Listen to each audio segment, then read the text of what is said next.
ఏం చెప్తే వాళ్ళు అది చేయాల్సినటువంటి అవసరం ఉంటుంది. ఇప్పుడు మనం ఏదైతే ఏ కంపెనీలో అయితే ఉంటామో బాస్ ఏం చెప్పమంటే ఏం చెప్తే అది చేసేయడం అనేది మనకు అది ధర్మం. యాక్చువల్లీ అదే సేమ్ టైము ఇటు పేష్వాల ఆర్మీ ఉంది, ఇటు బ్రిటిషర్స్ ఆర్మీ ఉంది. బ్రిటిషర్స్ 17th సెంచరీలో 1600 సంవత్సరంలో ఎంటర్ అయ్యారు. అంటే 17th సెంచరీ, ఎర్లీ 17th సెంచరీలో. అయితే వాళ్ళు ఎంటర్ అయినటువంటి విషయము మామూలుగా వర్తకం కోసం వచ్చారు. వాళ్ళు మెల్లమెల్లగా మొత్తం ఆక్యుపై చేశారు ఇండియాలో ఉన్నటువంటి ఇన్స్టిట్యూషన్స్. అంటే జనరల్ గా వాళ్ళు ఎందుకు ఏ విధంగా వాళ్ళు ఆక్యుపై చేసుకోవాల్సినటువంటి సందర్భం వచ్చింది అప్పుడు. అంటే ఎట్లా తోడ్పడ్డది ఇండియన్ వ్యవస్థ. భారతదేశంలో ఉన్నటువంటి ఈ సమాజ వ్యవస్థ, ఈ కుల పునాదుల మీద ఉన్నటువంటి వ్యవస్థ ఏదైతే ఉన్నదో, ఆ కుల పునాదుల మీద ఉన్నటువంటి వ్యవస్థ అంటే ఒకరి ఇన్ఫర్మేషన్ ఇంకొకరికి తెలియదు. అంటే మొబిలిటీ ప్రాబ్లం, సోషలైజేషన్ లేదు. విత్ ఇన్ క్యాస్ట్లలో ఒక క్యాస్ట్ నుంచి ఇంకో క్యాస్ట్ కి ఇంటరాక్షన్ అనేది లేదు. సో ఇంటరాక్షన్ లేకపోవడం వల్ల ఆ బ్రిటిషర్స్ చాలా క్యాచ్ చేసుకున్నారు.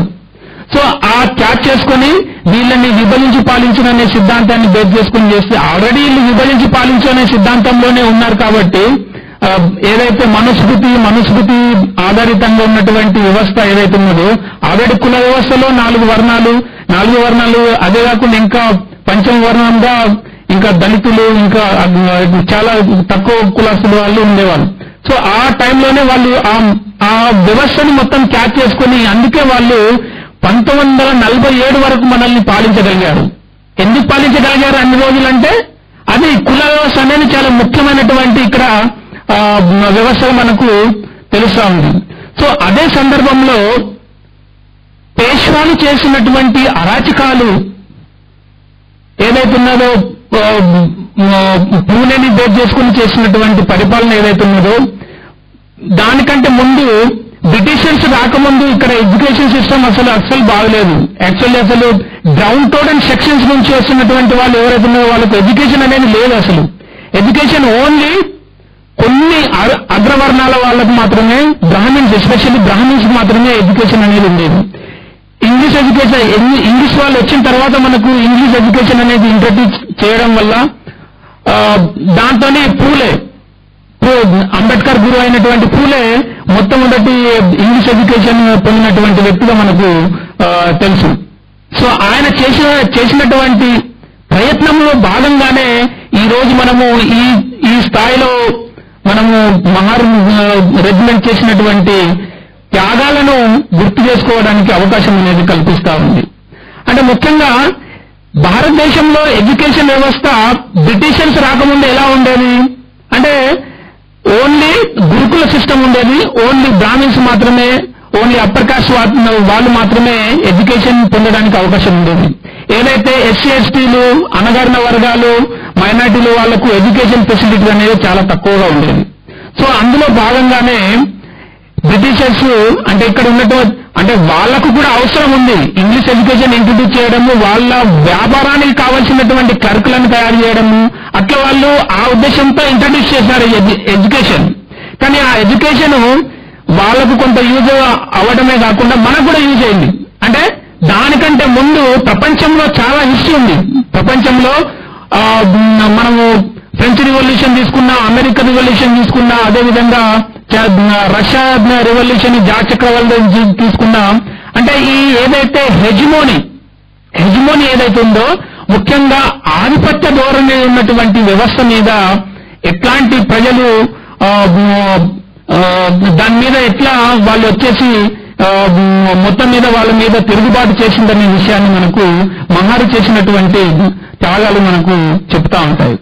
అంటే ముఖ్యంగా మరి వీళ్ళ యొక్క చరిత్ర ఎందుకు మనకు పుస్తకాల్లో లేదు అంటే, చరిత్ర రాసే వాళ్ళు మన వాళ్ళు చదువుకోనే లేదు, చరిత్ర రాసే వాళ్ళు మన వాళ్ళు లేరు.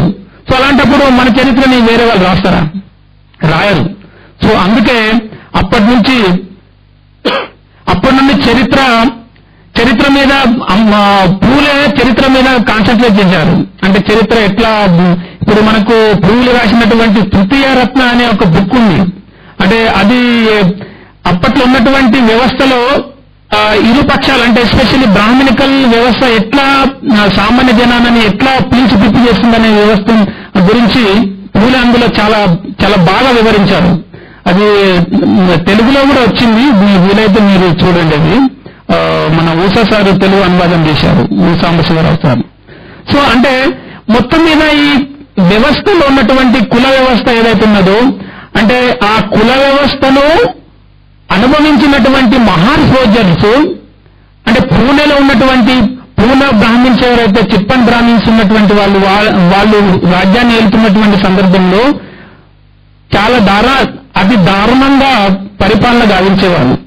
అంటే జనాలను ఇప్పుడు మనుషులుగా లెక్కగట్టేవారు కాదు, అంటే జంతువుల కంటే హీనంగా చూసేటటువంటి పరిస్థితి ఆ రోజుల్లో ఉండేది పూనాలో ఉన్నటువంటి పేష్వాల పరిపాలన. సో ఆ ఎక్స్పీరియన్స్ ని బేస్ చేసుకున్నటువంటి మహాన్ సోల్జర్స్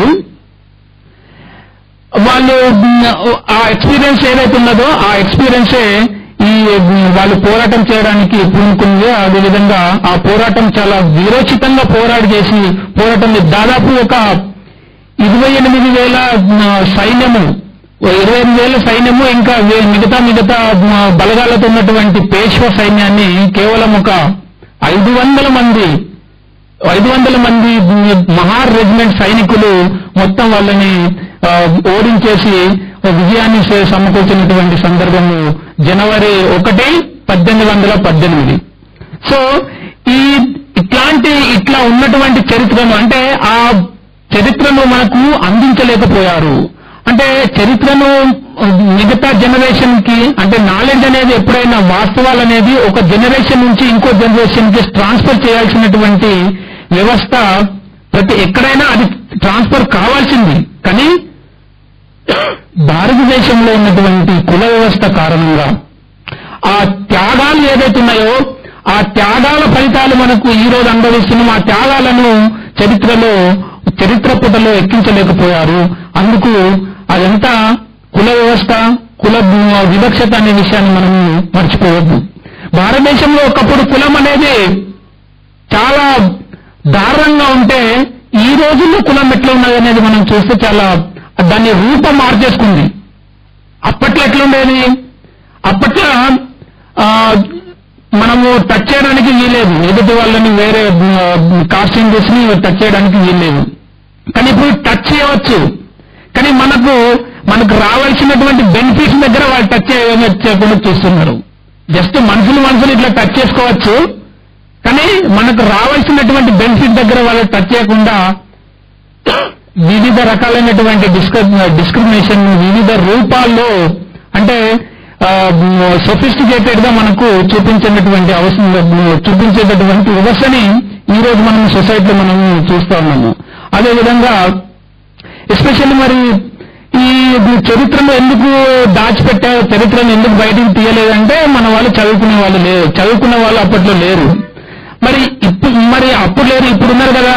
మరి ఇప్పుడు ఎందుకు చరిత్ర పుటల్లో ఎక్కించలేదంటే యాక్చువల్లీ బ్రిటిష్ ఇంట్రడ్యూస్ చేసినటువంటి ఇంగ్లీష్ ఎడ్యుకేషన్ నుంచి బెనిఫిట్ పొందింది దాదాపు 90%, 95% బ్రాహ్మిన్సే. సో అందుచేత ఈ రోజు నువ్వు ఏ ఇన్స్టిట్యూషన్ తీసుకో, ఏ రంగాన్ని తీసుకో, వాళ్ళదే పైచేయి ఉంటుంది. You take IIT, IIM, any other national importance institutions, they are the only persons who are professors, assistant professors. Because of constitution, just now we are entering into that. Reservation ఏదైతే బాబాసాహెబ్ ఏదైతే మహార్ వీరుల త్యాగఫలాన్ని గుర్తుపెట్టుకొని దాన్ని ప్రతి సంవత్సరము అంబేద్కర్ ఏదైతే పిల్లర్ ఉన్నదో అక్కడ యాక్చువల్లీ ఆ విజయ స్తంభం ఏదైతే ఉన్నదో ఆ విజయ స్తంభం మీద అక్కడ ఉన్నటువంటి అమరులైనటువంటి వాళ్ళను బ్రిటిష్ వాళ్ళు అందులో పేర్లు చెక్కించడం అనేది జరిగింది. అయితే అంబేద్కర్ ప్రతి సంవత్సరము ఆ రోజు అక్కడ వెళ్ళి వాళ్లకు ఘన నివాళి అర్పించేసి వాళ్ళ త్యాగాలను గుర్తు చేసుకునేవాళ్ళు. అదేవిధంగా సో ఆ అంబేద్కర్ గుర్తుపెట్టుకుని ఆ కంటిన్యూస్ గా చేసుకునేటువంటి మహాన్ సోదరు చేసినటువంటి విక్టరీని బేస్ చేసుకుని ఆయన ముందు ఆయన పోరాటానికి అవన్నీ బేస్ పాయింట్లుగా మనం చెప్పవచ్చు. అదేవిధంగా ఇండియన్ కాన్స్టిట్యూషన్ కూడా అది మనకు బేస్ పాయింట్ గా చెప్పుకోవచ్చు. ఇండియన్ కాన్స్టిట్యూషన్ వచ్చింది కాబట్టే మనకు కొన్ని రైట్స్ వచ్చాయి తప్పితే కాన్స్టిట్యూషన్ లేకపోతే మనము అప్పట్లో ఉన్నటువంటి కుక్కలకు నక్కలకు ఎవరిని ఇంపార్టెన్స్ కూడా మనకి ఇచ్చేవాళ్ళు కాదు అసలు. ఎందుకంటే కాన్స్టిట్యూషన్ ఇట్ సెల్ఫ్ కాన్స్టిట్యూషన్ నొక్కి వక్కానిస్తుంది. ఏంది అందరికీ రైట్స్ కావాలి. ఇంటర్నేషనల్ కన్వెన్స్ లో కూడా మనకు చెప్పినప్పటికీ ఎన్నో చాలా డిక్లరేషన్స్ ఉన్నాయి, హ్యూమన్ రైట్ డిక్లరేషన్ అన్నప్పటికీ సో ఇండియన్ కాన్స్టిట్యూషన్ అనేది మనకు రెఫరెన్స్ పాయింట్ గా చెప్పడానికి వీలవుతుంది. సో ఇండియన్ కాన్స్టిట్యూషన్ వల్లనే ఈరోజు చాలా వరకు డిస్క్రిమినేషన్ చాలా రకాల ఉంది కానీ అది ఒకటేసారి కొన్ని వేల సంవత్సరాల ఉన్నటువంటి డిస్క్రిమినేషన్ మనము కొన్ని రోజుల్లోనే అవగొట్టాలంటే కొంచెం కష్టము. అందుకని అది మెల్లమెల్లగా రూపాలను అంటే జనరల్ గా ఒక అతను మోసం చేస్తా ఉన్నాడు, కంటిన్యూస్ గా మోసం చేస్తా ఉన్నాడు. కానీ మోసము అందరినీ అన్నిసార్లు మోసం చేయలేము, అందరినీ కొన్నిసార్లని మోసం చేయగలుగుతాం. సో అందుకని మనల్ని మోసం చేశారు అప్పటి నుంచి. ఇప్పుడు మెల్లమెల్లగా మన వాళ్ళు చదువుతూ ముందుకు వస్తున్నారు. ఆ ఫలితంగా ఇప్పుడు మెల్లమెల్లగా యూనివర్సిటీలలో ఎంటర్ అవుతున్నారు. ఎంటర్ అయ్యి మన ఎస్పెషల్లీ మన టాపిక్స్ మీద రీసెర్చ్ చేయడం అనేది జరుగుతోంది. సో ఈ టాపిక్ మీద మనకు రీసెర్చ్ చేయాల్సినటువంటి అవసరం చాలా ఉంది యూనివర్సిటీలలో. ఎందుకంటే వాళ్ళు చేసినటువంటి తాగఫలము అంటే జనరల్ గా అప్పర్ కాస్ట్ వాళ్ళు బ్రాహ్మిన్స్ ఎస్పెషల్లీ అంబేద్కర్ ని ఒక విమర్శ చేస్తూ ఉంటారు. ఏంటంటే అంబేద్కర్ బ్రిటిష్ ఏజెంట్ గా పనిచేసిందని చెప్పేసి అంటూ ఉంటారు. బ్రిటిష్ ఏజెంట్ గా మనం చేయాల్సిన అవసరం ఏముంది? మనము మన హక్కుల కోసము అంబేద్కర్ ఇక్కడ ఉన్నటువంటి అసలు ఎవరికి హక్కులు కావాలనే విషయం మీద పోరాటం చేసినటువంటి మహనీయుడు. ఇది ట్రైన్డ్ యాజ్ ఎ లాయర్. ఆయన ప్రతి విషయము చేసినటువంటి ప్రతి పోరాటము చాలా చాలా రేషనల్ గా సైంటిఫిక్ గా ఉంటుంది. ఫర్ ఎగ్జాంపుల్ నేను ఒక ఎగ్జాంపుల్ చెప్తాను. కలారాం అనే టెంపుల్ ఎంట్రీ ఉంటుంది. అంటే జనరల్ గా హిందూస్ మాత్రమే అది ఎంట్రీ, మిగతా ఈ లోవర్ కాస్ట్ సెక్షన్ కి ఎంట్రీ లేదు. సో అలాంటప్పుడు మరి అంబేద్కర్ అప్పటి నుంచి మనకు రైట్స్ కావాలని చెప్పేసి అడుగుతా ఉన్నాడు. అయితే వాళ్ళు ఏమంటారంటే బ్రిటిషర్స్ దగ్గర రైట్స్ కోసము ప్రయత్నం చేస్తాడు. అంటే సపరేట్ ఎలక్టరేట్స్ కావాలి వీళ్ళకు, జనరల్ గా ఉన్నటువంటి ఎలక్టరేట్స్ ఉండడం వల్ల వీళ్ళ మీద డామినేషన్ చేస్తున్నారు, వీళ్ళ అధికారం కూడా వీళ్ళే తీసుకుంటున్నారు అని చెప్పేసి అంటారు. అంటే వాళ్లకు మరి వీళ్ళు సపరేట్ హిందూస్ కమిటీ నుంచి సపరేట్ అనే విషయాన్ని మనకు తెలియజెప్పడానికి కలారాం మందిర్ టెంపుల్ ఎంట్రీ ప్రోగ్రామ్ తీసుకోవడం అనేది జరుగుతుంది. ఆ కలారాం టెంపుల్ ఎంట్రీ ప్రోగ్రామ్ తీసుకున్న తర్వాత మరుసటి రోజే వాళ్ళు ఎంట్రీ కానివ్వరు, దళితులలో ఎంట్రీ కానివ్వరు. అది జనరల్ గా మీడియాలో వార్తల్లో అంతా తెలిసిపోతుంది. అంటే అది ఎవిడెన్స్, అది ఎవరికి? బ్రిటిషర్స్ కి ఎవిడెన్స్ అది. సో ఆ ఎవిడెన్స్ ని పట్టుకొని మరుసటి రోజు ఇది సంగతి అని చెప్పేసి అట్లా ప్రూవ్ చేయడానికి ఆ టెక్నిక్ యూజ్ చేశారు అన్నమాట. అంటే జనరల్ అంటే అంబేద్కర్ కు అంటే టెంపుల్ ఎంట్రీ చేయాలి, టెంపుల్ పోయి రాముని చూడాలి, రాముని చూడాలి, రాముతో మాట్లాడడం ఏమి ఉన్నదా?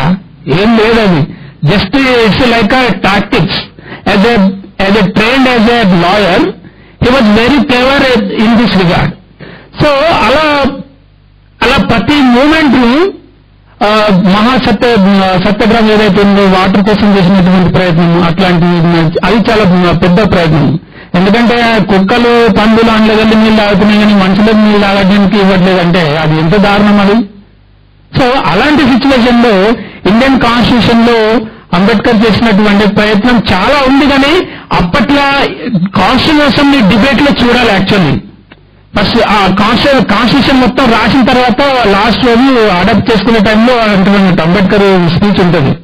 మనం ఇప్పుడు కాంట్రడిక్షన్ లో వెళ్ళబోతున్నాము. అంటే ఏంటంటే ఇంతకు ముందు ఏంటంటే వాళ్ళు మనల్ని పాలించేవాళ్ళు, మనకేం తెలియదో సరే వాళ్ళు ఎట్లా చెప్తే అట్లా వాళ్ళం. కానీ ఇప్పుడు కాంట్రడిక్షన్స్ అంటే ఇప్పుడు అప్పట్లో రైట్లు లేవు, ఇప్పుడు కాన్స్టిట్యూషన్ వస్తుందంటే రైట్స్ ఇస్తున్నాం. రైట్స్ ఇస్తున్నామంటే ఎట్లాంటి ఒక దిక్కేమో రైట్స్ ఇవ్వద్దని ఒక దిక్కేమో రైట్స్ తీసుకుంటున్నాం. సో అలాంటప్పుడు ఏంటంటే కాంట్రడిక్షన్స్ ఉంటుందంటే ఇద్దరి మధ్యలో వ్యతిరేకత ఉంటుంది. వీళ్ళు అసలు నీళ్ళు తాగొద్దంటే నీళ్ళు తాగుతున్నాం, అది కాన్స్టిట్యూషన్ ఇచ్చింది. మనము రోడ్ల వెంబడి గుండాగా వెళ్ళొద్దని వాళ్ళంటే మనం వెళ్తున్నాం, అంటే కాన్స్టిట్యూషన్ ఇచ్చినటువంటి రైట్స్, అన్ని రైట్స్ 6 రకాలు 7 రకాలైనటువంటి రైట్స్ ఉన్నాయి మనకు. సో ఆ సిచ్యువేషన్ లోని మనకు ఈ రైట్స్ ని కాపాడుకునే ప్రయత్నంలో భాగంగానే మనకు చాలా రకాలైనటువంటి దురాఘాతాలు చేస్తున్నటువంటి ప్రయత్నం మనం చూస్తాము. ఈవేళ కారంచేడు కానీ, చుంగూరు కానివ్వండి, మహారాష్ట్రలో జరిగినటువంటి దురాఘాతాలు కానివ్వండి, చాలా వరకు అంటే ఏంటంటే మనము రైట్స్ ని మనము అసెప్ట్ చేస్తున్నాం. Struggle itself is it's a kind of right ని సాధించడం కోసం చేసినటువంటి ప్రయత్నం. సో ఈ హిస్టరీ చాలా ఉంది, చెప్పడానికి చాలా ఉంది అని మనం ఇప్పుడు ధనంజయ్ తోటి కొంత మాట్లాడదాము. ధనంజయ్ గారు చెప్పండి, అసలు బేసికల్ గా కోరెగాం యుద్ధం అసలు ఎందుకు జరిగినట్టు? అసలు ఇండియాలో ఉన్నటువంటి మహార్ కమ్యూనిటీ వాళ్ళు బ్రిటిషర్స్ వైపు ఉండి పోరాటం చేయాల్సినటువంటి అవసరం ఏమున్నది? అసలు ఎందుకు జరిగిందని అనుకుంటున్నారు మీరు? కొంచెం చెప్పగలరా?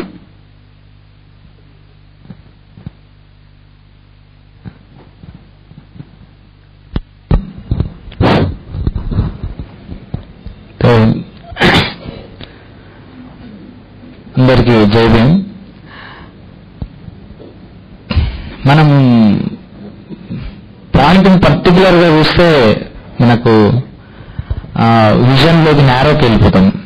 సో నేనేమంటున్నా అంటే ఒక 2 పాయింట్లు మనం అర్థం చేసుకోవాలి. ఎందుకు జనవరి 1, 1818 రోజు జరిగిన ఆ విజయం, అది ఈ ప్రపంచ చరిత్ర తీసుకుంటే అది చాలా చిన్న విజయం. ప్రపంచ చరిత్రలో జరిగిన యుద్ధాలు అవి తీసుకుంటే చాలా చిన్న విజయం. కానీ చిన్న విజయంకు అంత ప్రాముఖ్యత, ప్రపంచ ప్రాముఖ్యత ఏంటిది అసలు? అక్కడ ఒక పాయింట్ని అర్థం చేసుకోవాలి మనం.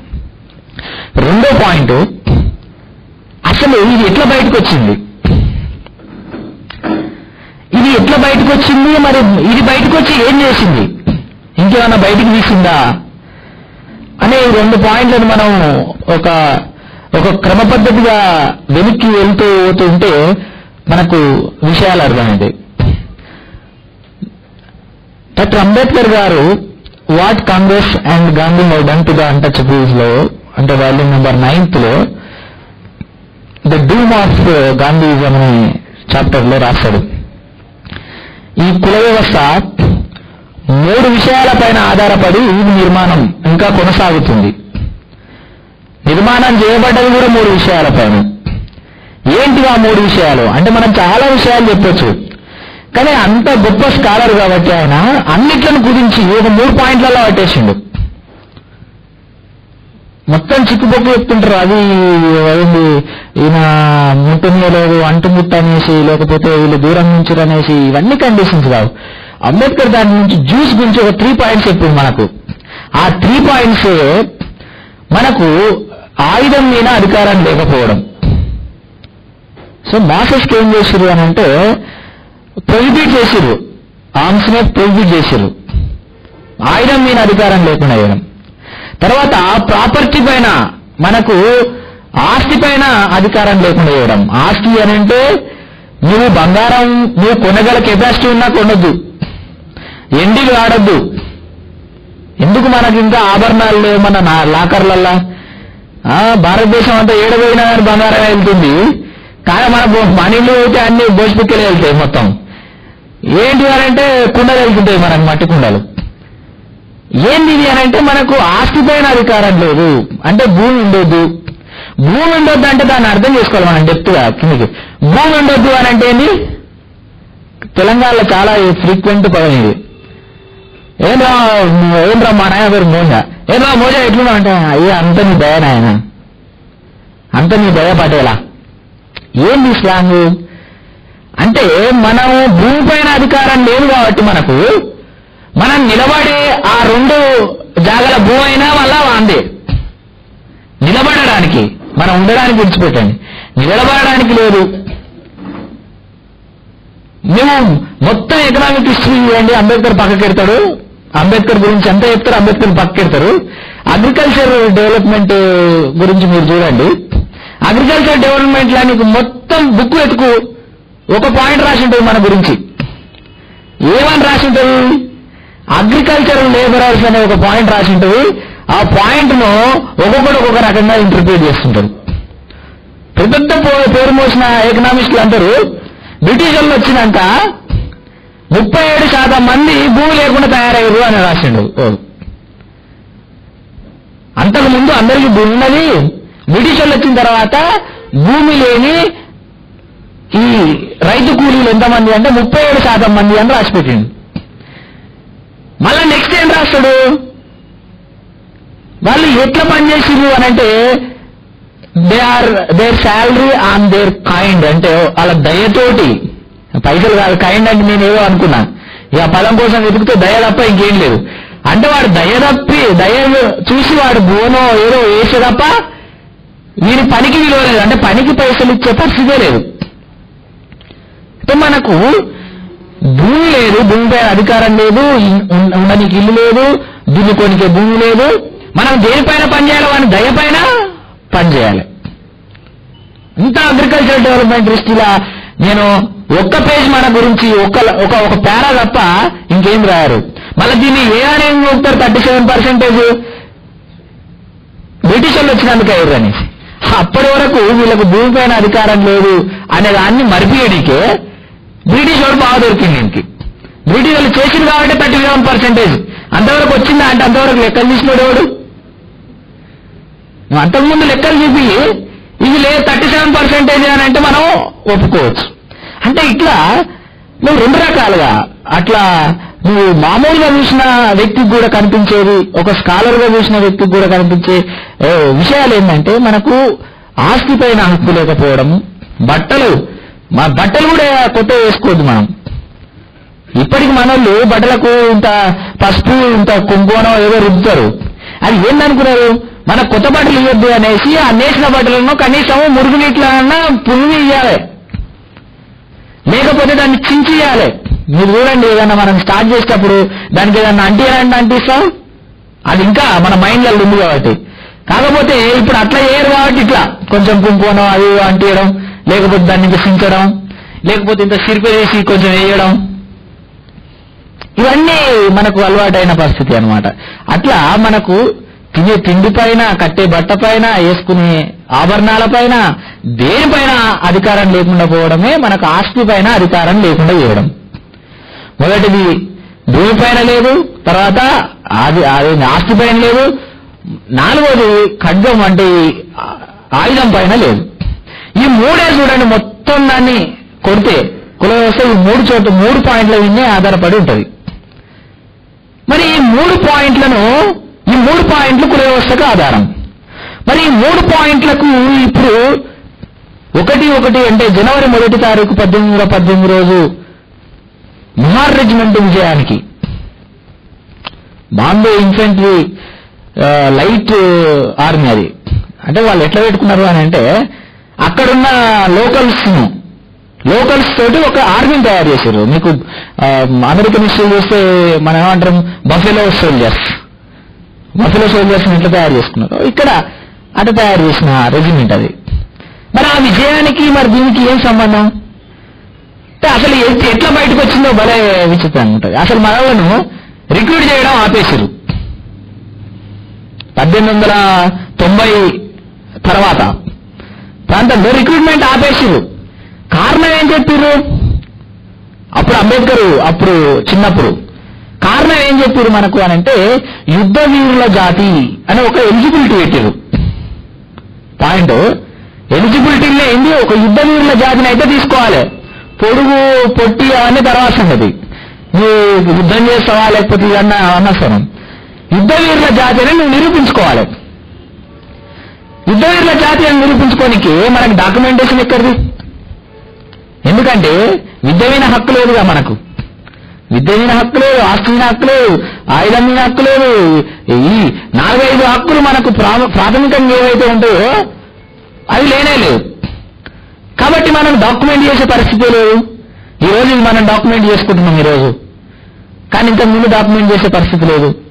ఇప్పుడు డాక్యుమెంట్ ఇవన్నీ ఇట్లా పెడితే ఈ పాటికి మనం ఏమై ఉండాలి, చిన్న ఒక పిల్లక వచ్చేసి చిన్న బాంబు వేసిపోతాడు మన ఆయన. ఆ బాంబు వేసిన పిల్లగాడు రేపటి సమాజానికి హీరో వాళ్లకు. కాబట్టి మనకు మినిమం ఉన్న దాంట్లో పైన హక్కు లేకుండా చేయడానికి ఏంటి అని అంటే యుద్ధ వీరులు కావాలని ఒక ఎలిజిబిలిటీ అవుతుంది. అంబేద్కర్ రౌండ్ టేబుల్ సమావేశంలో పోయినప్పుడు చాలా బాధపడి అసలు మనకు ఉద్యోగాలు ఎందుకు ఆపిరు, మరి యుద్ధ వీరుల జాతీయాన్ని నిరూపించుకోవడానికి ఏం కావాలి, మన చరిత్ర కావాలి, అసలు మన చరిత్ర ఏంది అనేసి వాళ్ళకు ఒక పెద్ద అర్జీ పెట్టిండు, లెటర్ రాసిండు. ఎంత మోసకారులు మీరు అని, హౌ కన్నింగ్ అని రాసిండు. కన్నింగ్ ఏంది, ద్రోహము, మోసం, అట్లాంటి ఎంత కన్నింగ్ చేసిరు మీరు, ఎంత మోసం చేసిరు మా జాతిని. మీరు ఎంతమంది వచ్చిర్రు, బ్రిటిష్ వాళ్ళు ఎంతమంది వచ్చిర్రు, మీరు వచ్చిన వాళ్ళు కొంతమంది, కానీ ప్లాస్ నుంచి మొదలు పెడితే మీకు అల్టిమేట్ విజయం ఇచ్చిన దగ్గర మరి నీ ఎంత ఎవరున్నారు, నీ రికార్డులు చూసుకో ఒకసారి. వాళ్ళ లైబ్రరీలో వాళ్ళు చేసిన రికార్డ్స్ చూసిర్రు. ఏందా మీరు కొంతమంది ఒత్తిడి రాజ్యాలు జయించుకొని వస్తుర్రు అని అంటే, కంపెనీ అని పోయిర్రు, మీరేమో రాజ్యాలే జయించుకొని వస్తుర్రు, ఏంది అసలు ఏం జరుగుతుంది అక్కడ అంటే, ఈడ ఒక అన్టచబుల్ కమ్యూనిటీ ఉంది, దాన్ని బాగా వాడుతున్నాం సార్, వాళ్ళు మామూలు వీరులు కాదు, వాళ్ళకి జస్ట్ మాట, వాళ్ళకి ధైర్యం ఇస్తే చాలు వాళ్ళ రాజ్యాన్ని గెలుపుకొస్తారు, అదేందో అది మేము యుద్ధం చేయకుండా కొన్ని మన వశం అయిపోతున్నాయంట. ఇది రాసింది నేను కామన్ గా ఇట్లా జోడి చెప్పినట్టు చెప్తే మేబీ ఫ్యాక్ట్స్ బ్రిటానికల్ రాసింది అంబేద్కర్, వాల్యూమ్ నెంబర్ 12.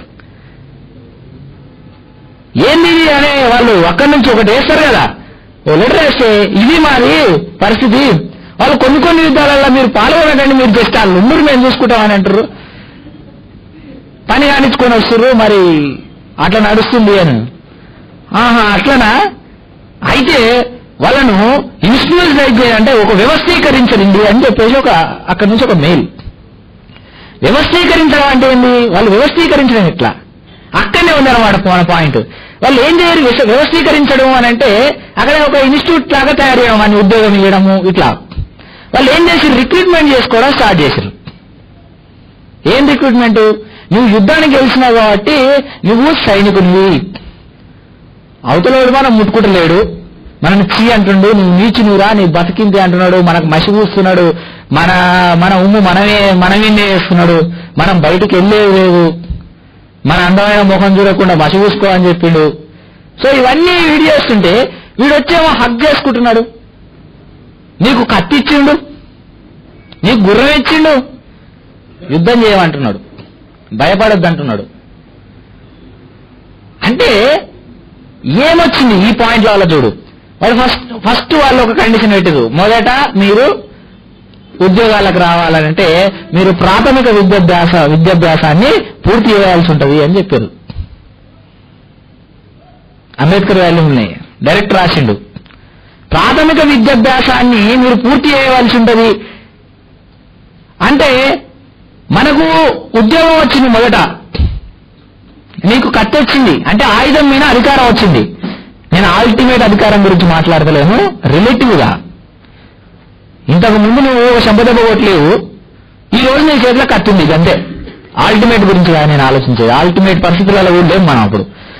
కాబట్టి నీకు నీ చేతిలో కత్తి వచ్చిందంటే ఆయుధం పైన నీకు అధికారం వచ్చింది.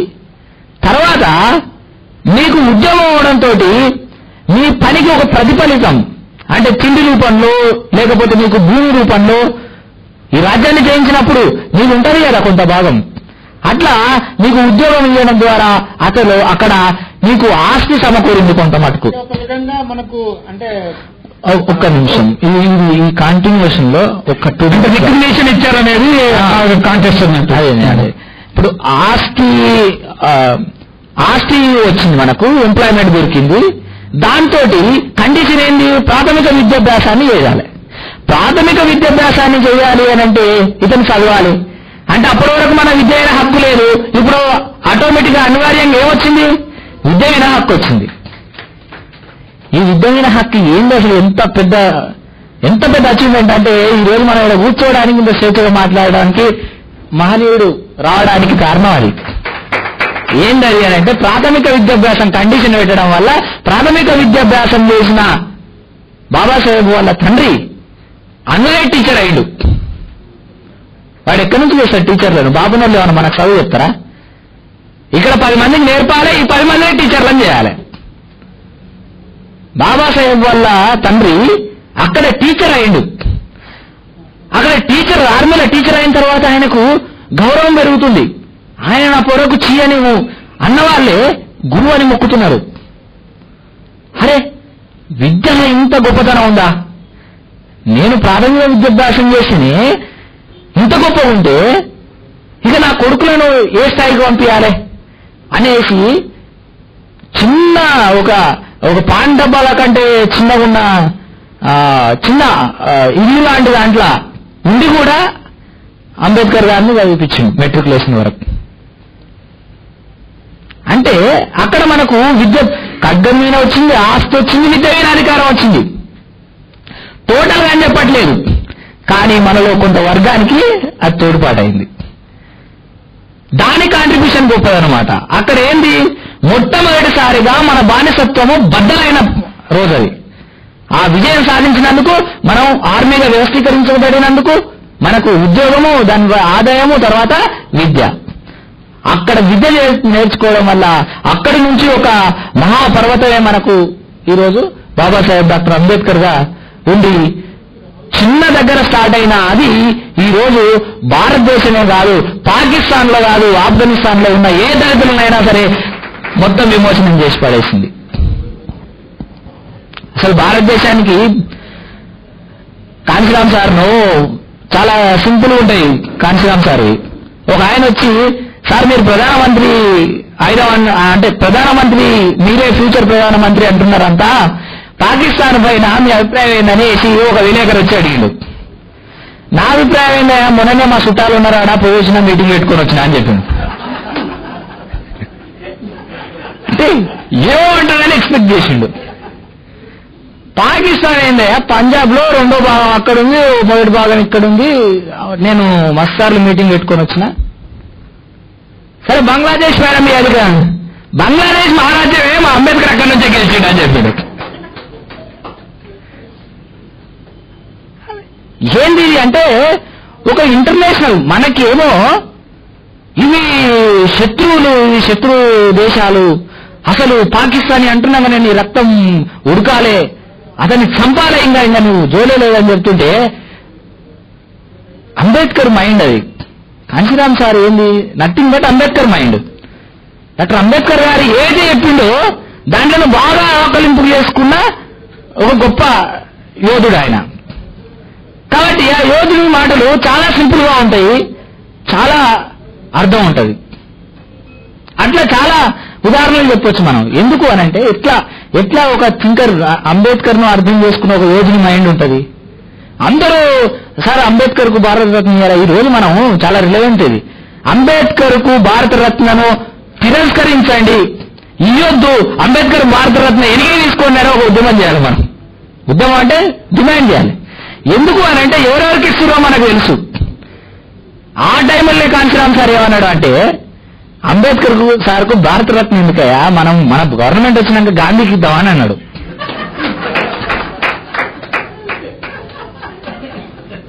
సింపుల్ మాటలు వీళ్ళకి అర్థం కాలే. ఏంది నా సపోర్ట్ చేయమంటే గాంధీకి ఇద్దామంటాడు. వారం రోజులు 2 నెలలు అట్లా ఆలోచన చేసుకొని, ఓహో మనం గవర్నమెంట్ వస్తే మనకు అంబేద్కర్ సార్కు ఆయన ఇస్తున్నాడు అని అంటే ఎవరి దయ వల్ల వచ్చిన ప్రభుత్వం ఇది? గాంధీ దయ వల్ల వచ్చిన ప్రభుత్వం. అంటే గాంధీ ఇచ్చేవాడే తప్ప తీసుకునేవాడు కాదు. అందుకే ఏ అవార్డు ఇవ్వరు. పాపం అంబేద్కర్ తోటి పోటీ పెడితే అంటే ఈ రేస్ లో వెనుక పడతాడు అనేసి ఆఫ్టర్ గాంధీ అయినా పెడుతుంటారు పోటీ. ఆఫ్టర్ గాంధీ ఏదైనా.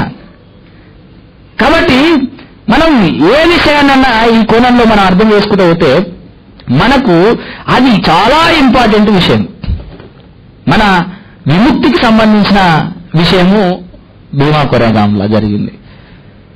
ఇది ఏం జరిగింది? ఈ రేషియల్ మూవ్మెంట్ అప్పుడు అంబేద్కర్ ఈ చరిత్ర అంతా చెప్పుకుంటూ వచ్చిండు.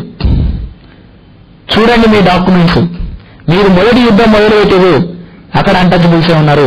మీరు చివరి యుద్ధం దగ్గర కూడా అన్టచబుల్స్ ఉన్నారు. ఇవన్నీ దాంట్లకు వ్యవస్థీకరించబడడానికి ఇగో ఇదే డాక్యుమెంట్. ఆ డాక్యుమెంట్ ప్రకారమే మీరు వాళ్ళకు ఉద్యోగాలు ఇచ్చారు, ఆ డాక్యుమెంట్ ప్రకారమే వాళ్ళకు విద్య నేర్పించారు, ఆ డాక్యుమెంట్ ప్రకారమే వాళ్ళు వ్యవస్థీకరించబడ్డారు. కానీ మీరు ఒకసారి రాజ్యం తెలిసి ఆ రాజ్యాన్ని నిర్మించుకోవడానికి, అంటే ఆ రాజ్యాన్ని నిర్వహించుకోవడానికి కార్యనిర్వహణ అధికారులు, బ్యూరోక్రాట్స్ ఎవరుంటారు? బ్యూరోక్రాట్స్ మనం లేరు కదా. సో బ్యూరోక్రాట్స్ అవసరం ఎవరిది వచ్చింది? ఆబ్వియస్ గా అప్పర్ కాస్ట్ వచ్చింది, బ్రాహ్మణులు వచ్చింది. సో వాడు రాజ్యాన్ని నిలుపుకోనికే బాబునోళ్లను ఇన్వైట్ చేశారు. బాబునోళ్ళు అయితే చాలా ఫ్లెక్సిబుల్. వాళ్ళు అసలు HIV వైరస్ అంటే ఎంత ఫ్లెక్సిబుల్ ఉంటుందో అది ఎక్కడ పోతే అది రూపం మారుస్తుందంట. వీళ్ళు కూడా అంతే, పాదరసం లాంటి వాళ్ళు ఏ గిన్నెలో వచ్చినా ఆ గిన్నె ఆకారం అంటారు. సో ఏమన్నా రాజ్యం వచ్చినా కానీ ఆయన కింద ఉండడం స్టార్ట్ చేసి వీళ్ళు, అయ్యా మీరు మాత్రం కిందికి రాకూడదు, మీకు కావాల్సినవి మేము చూసుకుంటాం, కానీ మాకు ఆల్రెడీ పిండడం వస్తుంది. సో పిండి మీకు ఎంత కావాలో మీరు చూసుకోండి, తర్వాత మేము చూసుకుంటాం. కాబట్టి కింద బేస్ స్ట్రక్చర్ మార్చకుండా వచ్చిన ముస్లింలు, అంటే ఎవరైతే ఈ మొఘలు ఉన్నారో వాళ్ళ దాంట్లో వీళ్ళే కార్యనిర్వాహక అధికారులుగా పనిచేసారు. ఎంత పిండవలసిందో పిండి వాళ్లకు పోసిరు, వీళ్ళు ఎంత పిండుకున్నారో తెలుసు. కాబట్టి ఇది చాలా తెలిసిన విద్య మాకు. సరే కొంతమందికి ఇచ్చిన ఉద్యోగాలు ఇచ్చారు, సరే ఇప్పుడు కాపుర్రి, ఇక మీకు లొంగిపోతాం మేము, కానీ వాళ్ళని మాత్రం డెవలప్ చేయదు, చాలా డేంజర్, మీకు అర్థమైతే లేదు. వాళ్ళు మా వెనక ఎట్లా రివర్స్ అయ్యారో మీ వెనక కూడా అట్లే రివర్స్ అవుతారు అనేసి, మేము మీతో ఈ స్టెబుల్ గా, అంటే సుస్థిరంగా ఉండాలి అని అంటే, మేము మీతో గెలవాలి అని అంటే ఇదిగో ఈ కండిషన్ పెట్టండి. ఇదిగో ఈ 3 ఏదైతే విద్య పైన అధికారం లేదు, ఆయుధం పైన అధికారం లేదు, ఆస్తి పైన అధికారం లేదు అంటున్నాము, ఈ 3 పైన అధికారం లేకుండా మెల్లమెల్ల వేయాలి అనే దాంట్లో ఈ ఎలిజిబిలిటీ పెట్టింది. ఎలిజిబిలిటీలో మనలో నిరూపించుకోలేదు కాబట్టి ఒక్కొక్కరిని తీసేయడం స్టార్ట్ చేసిరు. మహార్ రెజిమెంట్ బంద్ చేసిరు. మీకు ఇంకో పెద్ద విషయం, చెమార్ రెజిమెంట్ కూడా బంద్ చేసిరు. చెమార్ రెజిమెంట్ ఎక్కడి నుంచి ఫైట్?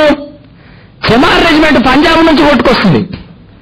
పంజాబ్ నుంచి కలకత్తా రీసెంట్ గా 1946లో జరిగిన యుద్ధంలో కూడా చెమార్ రెజిమెంట్ ఉన్నది. అంబేద్కర్ సారు అక్కడ ఏంది అంటే, మహార్ రెజిమెంట్ అంతా హైలైట్ గా మనకు కావడానికి కారణం ఏంటి అంటే, అక్కడ మహార్లను మొబిలైజ్ చేయాలి బాగా. ఎందుకు అని అంటే అది బాగా శక్తి ఉన్న కమ్యూనిటీ. కాబట్టి ఒక కమ్యూనిటీని బలంగా తయారు చేసినప్పుడు మిగతా కమ్యూనిటీలు అన్ని దీన్ని అర్థం చేసుకుంటాయి. ఏమంటారు చూడు, ఇంట్లో గెలుసు తర్వాత రచ్చ గెలుసు అన్నట్టు, మనోళ్ళు కొంచెం అర్థం చేసుకుంటే బాగుంటది అనేసి ఆయన ఇందులో నుంచి బయటికి వెళ్ళవేసింది దాన్ని. అంటే మీకు ఒక దిక్కునంగా మహార్ రెజిమెంట్ ఉంటుంది, ఒక నిజంగా చెమార్ రెజిమెంట్ ఉంటుంది. అట్లా రెజిమెంట్లే యుద్ధం చేసినాయి. చూడు, ఈ యుద్ధంలో వీళ్ళు మీకు హెల్ప్ చేసిరు, వీళ్ళే గెలిచి మీ పేరు చెప్పిరు, గెలిచింది వాళ్ళు, రాజ్యం చెప్పింది మీ పేరు అనేసి ఒక బ్రిటిష్ అధికారి డైరీ ముంగల పెట్టిండు. ఆ డైరీలా ఏముంది అనంటే, మహార్ రెజిమెంటు భీమా కోరేగాం యుద్ధం ఎట్లా చేసింది, అసలు ఏంది 500 మంది 30,000 మందిని చంపడం ఏంది, అంటే 30,000 మందిని ఓడగొట్టడం ఏంది, 500 మంది, 3 నుంచి 500 మంది మనం రౌండ్ ఫిగర్ చెప్పుకుంటున్నాం. వాళ్ళకు ఆధునిక ఆయుధాలు కూడా లేవు, పెద్ద బలం కూడా లేదు. ఆయన ఏం చెప్తుంటాడంటే, ఆ యుద్ధం చూస్తుంటే వాళ్ళు ఎంచుకునే స్పాట్ ఫస్ట్ బ్రిటిషర్స్ స్పాట్ ఎక్కడ అనేది స్పాట్ బ్రిటిషర్స్ ఎంచుకోలే. ఎట్లా ఎంటర్ కావాలనేది బ్రిటిషర్స్ లేదు మాది. వాళ్ళు అక్కడ నేటివ్ ఉన్నారు కాబట్టి, నేటివ్ ఇన్ఫాంట్రీ కాబట్టి వాళ్ళకి అధికారాలు ఇచ్చేసినాం. ఎందుకు అని అంటే, అంతకు ముందే ఒక యుద్ధం వాళ్ళే గెలిచి మన అకౌంట్లో వేసిర్రు ఆ విజయాన్ని. కాబట్టి వీళ్ళు ఏం చేసిర్రు, మొదట నిరూపించుకున్నది ఎవరి మీద? ఇండియా వాళ్ళ పైన కాదు, ఈ ఫ్రెంచ్ వాళ్ళకు బ్రిటిష్ వాళ్ళకి ఈ కోట్లాట ఉన్నది కదా. సో ఈ కోట్లాటలో మన వాళ్ళు గెలిచిరు. ఇప్పుడు ఇదే ఉపయోగించినప్పుడు ఆయన ఏం రాసిందంటే, ఒక్కొక్కరి మైండ్ లో ఆ మేధస్ ఎట్లుందంటే వాళ్ళ దాంట్లో ఎంత కాన్ఫిడెన్స్ ఉందనంటే ఒక్కొక్క చమార్ ఈ అంటరాని జాతులే ఒక్కొక్కరిని అంటుపెట్టేటట్టున్నాయి 30,000 మందిని ఒకడే చంపుతా అన్నంత కసితోటి కాన్ఫిడెన్స్ తోటి బయలుదేరి వాళ్ళంటే చాలా ఇంపార్టెంట్ విషయం. ఏం రాసిండు అక్కడ ఆయన? ఒక్క సైనికుని యొక్క దృష్టిలో ఏముంది? ఎంతమంది టార్గెట్? 30,000 మంది టార్గెట్ ఒకరికే.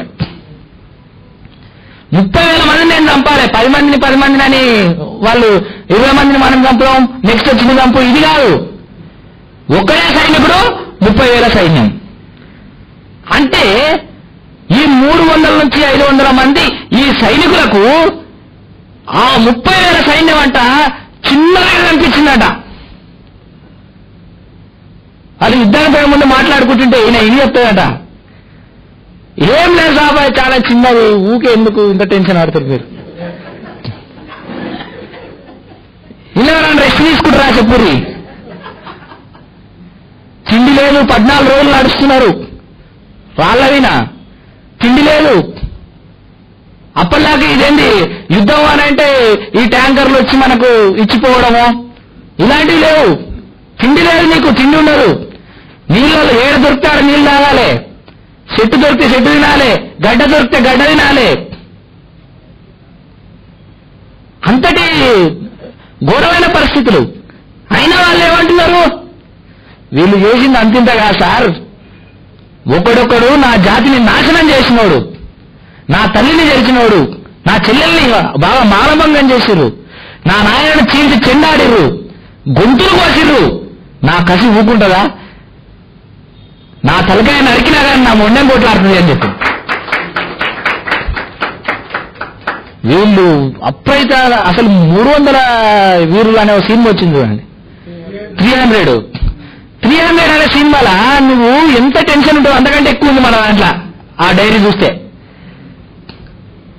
అక్కడ విజయం లేదు, ఇక్కడ విజయం ఉంది. ఒక్కొక్కరిని ఎంట పడుతుంటే వీళ్ళు తప్పించుకోవడానికి నదిలో దించిరు.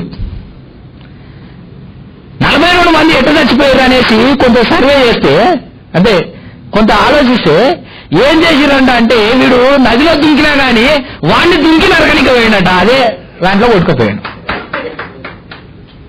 వాడు దొరకలేరుగా, నదిలో దుంకి పారిపోతుంటే నదిలో కూడా దుంకి అదే ప్రవాహంతో ఈది వాడిని అక్కడనే కథం చేయడం, అట్లా కొంతమంది గల్లంతైన వాళ్ళు ఉన్నారు. ఎంత అద్భుతమైన పోరాటం అది. ఈ అద్భుతమైన పోరాటాన్ని ఎవరన్నా సినిమా చూస్తాడా? ఎవరన్నా సినిమా తీస్తే వీడు పరిశాన్ అయ్యి మళ్ళా తెలంగాణను ఆక్రమించుకుంటాడేమో, అక్కడ పోతే ఆంధ్రప్రదేశ్ని ఆక్రమించుకుంటాడేమో. ఏమైనా మా విలమల కొట్లాట, ఏదో మేము జరగంత మంది ఉన్నాం, జరగంత మంది ఉన్నా కానీ తెలంగాణను జోలు చెప్పి బాగానే పట్టుకొచ్చినాం. అరే మేము కూడా జరగంత మంది ఏమన్నా కమ్మోళ్ళం కానీ తెలుగు వాళ్ళం అని జోలు చెప్పి మేము పట్టుకొచ్చినాం.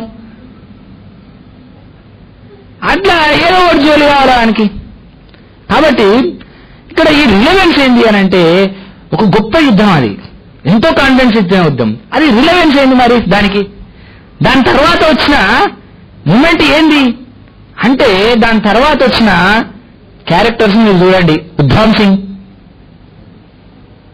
అంటే మనకు చరిత్ర ఉంది అని స్టార్ట్ అయింది. రాసిన ఇంతే పత్రం అంబేద్కర్ రాసింది ఒక వే ఇచ్చిపోతాడు. ఆ వేలో దేవులాడుకుంటూ పోతుంటే మనకు ఒక ఉద్ధామ్ సింగ్, మనకు జల్కారి బాయ్ కోరి, తెలంగాణలో దేవులాడితే తెలంగాణలో వీరులు దొరుకుతారు. మాకు అంబేద్కర్ సార్ తోటి పనిచేసిన వాళ్ళు ఉన్నారు అనే విషయం తెలియదు. సెంట్రల్ యూనివర్సిటీ పోయినాక షెడ్యూల్ క్యాస్ట్ ఫెడరేషన్ బుక్ తీసుకొని చదువుతుంటే ఇక్కడ నుంచి 4 మహనీయులు పోయారు అక్కడికి. మొన్ననే వాళ్ళ గురించి మనం మీటింగ్ కూడా పెట్టుకోవడం జరిగింది. శ్యామసుందర్ సార్ కానీ వెంకటరావు సార్ కానీ 4 పేర్లు ఉన్నాయి, వాళ్ళు రాసిరు ఎంతమంది వచ్చారు అని. దాంట్లో ఆ లీనేజ్ ఉందని మనకి ఎవరని చెప్తారు. అక్కడి నుంచి మనకు ఒక ఏంటది వంశపార్యపర్యం అన్నట్టు మనకు కూడా ఒక లీనేజ్ ఉందనే విషయం మనకు చెప్పరు. ఇక్కడ కనెక్షన్ ఏదో కట్టు అక్కడిదక్కడనే ఇక్కడిదిక్కడనే. అంటే ఏంది అయితే ఇప్పుడు ఇంత ఘన చరిత్ర ఉన్నటువంటి చరిత్రని మనకు మన పిల్లలకు తెలియజేయలేకపోయే పరిస్థితి మనకు ఈ రోజులు ఉంది. అంటే దీన్ని ఏదైతే వాళ్ళు చేసినటువంటి త్యాగాలు ఏదైతే ఉన్నదో ఆ త్యాగాలను మనము ఏ విధంగా ఇన్స్టిట్యూషనలైజ్డ్ చేయగలుగుతాము, అంటే సంస్థీకరణ చేయగలుగుతాము. ఏదైతే ఒక ఫ్యాక్టర్ ఉంటుందో దాన్ని మనము చరిత్ర నిలవాలంటే దాన్ని సంస్థీగతకరణ చేయాలి. సంస్థీగత చేస్తేనే అది అందరికీ తెలుస్తుంది. బేసికల్ గా మనకు తెలుసు చాలా వరకు అంబేద్కర్ చాలా విషయాలలో expert. Is expert in economics, human rights, anthropology, law. కానీ ఎకనామిక్స్ ఈ రోజుల్లో యూనివర్సిటీలలో ఉన్నటువంటి సిలబస్ లో అంబేద్కర్ గురించినటువంటి ప్రస్తావన ఉండదు. ఎకనామిక్స్ లో కుల వ్యవస్థ, సోషాలజీ అంటేనే కుల వ్యవస్థ. Sociology it self describes about the caste, how it is valid in the entire societal rights. కానీ ఆ విషయాన్ని మన ఇండియాలో ఉన్నటువంటి యూనివర్సిటీలలో, కాలేజీలలో చేర్చలేరు, సిలబస్ లో చేర్చలేరు. అదే మనం ఎగ్జాంపుల్ చేసుకుంటే గాంధీకి సంబంధించినటువంటి విషయాలు, గాంధీకి సంబంధించిన చాలా విషయాలు మన పాఠ్యపుస్తకాలలో ఇన్స్టిట్యూషనలైజింగ్ చేస్తున్నారు. సో దానికి సంబంధించి మనము ఈ ఏదైతే త్యాగాలను మనము ఇన్స్టిట్యూషనలైజ్డ్ చేయాలంటే ఇప్పుడున్నటువంటి దళిత మూవ్మెంట్ కానీ, బహుజన మూవ్మెంట్ కానీ ఎట్లాంటి స్టెప్స్ తీసుకుంటే కొంతమేరకు అది ఇన్స్టిట్యూషనల్ అయ్యే అవకాశం ఉంటుందని అనుకుంటున్నారు. అంటే ఇక్కడ ఇది పక్కకి వెళ్తే ఇదే మీరు అనేది కరెంట్ మన పొజిషన్ ఏంటి, అసలు ఎట్లా మనం ఇన్స్టిట్యూషనలైజ్ చేయాలి? మనకు మఠాలు లేవు ఫస్ట్. సో మనకు చిన్నజీఆర్ స్వామి లేడు, చాలా రాంగ్. అంటే మనం చాలా పెద్ద తప్పు చేసుకున్నాం. చిన్నజీఆర్ స్వామి లేకపోతే ఐఐటి నుంచి ఈ మధ్యలో వచ్చిండు పరిపూర్ణానంద స్వామి అనుకుంటే, అక్కడ జీనియర్స్లు ఇక్కడనే వచ్చి పంచ పట్టుకొని తిరుగుతుంటాడు గడ్డం పెట్టుకొని. సో ఐఐటిఎన్ మొత్తం ఐఐటిఎన్ వాళ్ళు ఏం చేస్తారు అని అంటే కమ్యూనిటీ వర్క్ చేస్తున్నారు. ద కామన్ మైండ్ అంటారు, కామన్ ఫ్యూచర్ అనేసి యునైటెడ్ నేషన్స్ వాళ్ళు 1999 ఆ టైంలో 99లో సస్టైనబుల్ డెవలప్మెంట్ అనే ఒక కాన్సెప్ట్ తీసుకున్నారు. ఏంటి సస్టైనబుల్ డెవలప్మెంట్ అనే కాన్సెప్ట్ అని చూస్తే అందులో అంబేద్కర్ గురించి రాశారు.